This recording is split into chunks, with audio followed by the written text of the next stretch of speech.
So the first question you'd have is, why rebuild control arms when you can buy new ones in the first place? Well, for me, it's just the pride of rebuilding something. Also, it's saving in waste, because as you see how much metal is on these control arms, that's a lot of metal to waste. So the first part is the ball joint. There are 3 pins that on Ford Mustang control arms are riveted in place. You can see them there. On the lowers, there are 2 pins. A lot of other companies, they sell either pressed in or screwed in ball joints. So that kind of makes this a little bit easier. First step's going to be that you have to drill the center of those pins out. Of course, let me stop and say it for a second. There's always more than one way to do things. The best is if you have an impact hammer. All right, so the first step is you want to drill the pins out. It makes it easier for you to use the air chisel to get these rivets off. So you obviously want to try to be as centered as possible so that you don't make the holes oblong.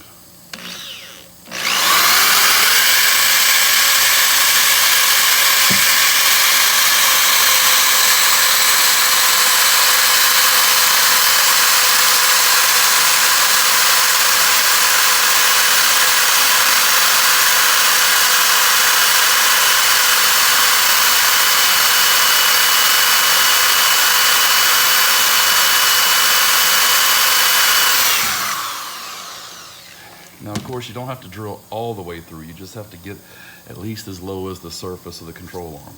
Okay, and as you can see, I've drilled out all 3 of the rivets now, fairly close to center. You just want to make sure you don't use too big of a drill bit. All right, so if your control arms are as greasy as mine, you're going to have to take some of the grease off so you can get a little edge on the rivet. Once you get ready, all you're trying to do is get the head off of that rivet, and then you're going to hammer through the control arm.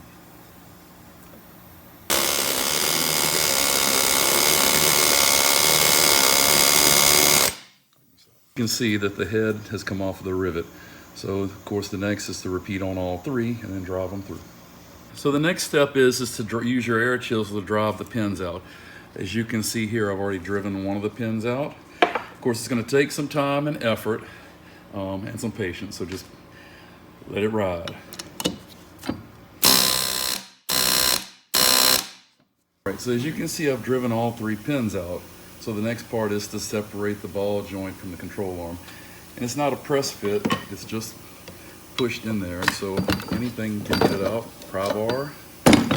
And as you see, there it is, the ball joint is loose. Stop. All right, so as you can see, the upper ball joint is out now. So the next step is we're gonna take the crossbar out, and those actually have to be pressed out. So hold on tight to the next part. So the first step in taking the crossbar out is you have to take these nuts off the ends. Make sure you have something in the hole to hold this from coming loose.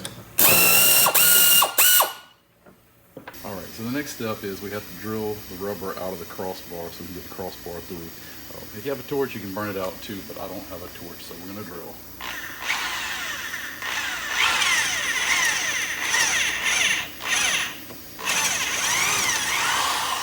And just understand that you probably will break some bits doing this.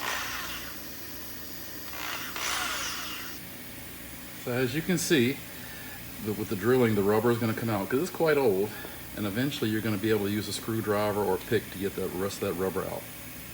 All right, so what you can see is after you've drilled and used your pick or screwdriver to get the rubber bits out, you can see the crossbar will now move up and down. So now we have to repeat on the same side. So as you can see, the rubber's out of both sides, and now you can slide the bar to one side and take it out. All right, so the next part you see is you have to get these metal inserts out that the bushings were attached to. So as you can tell, I've sprayed it with some PB Blaster. It's my favorite to get things loose. Choose whatever you want. And then what I would recommend is before you do anything else next is to give a tap all the way around, kind of to try to break the rust loose.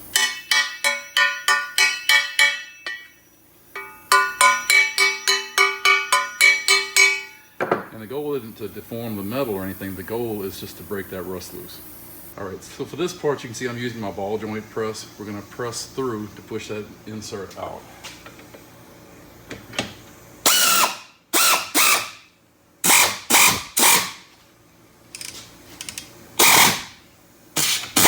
Okay, you can stop.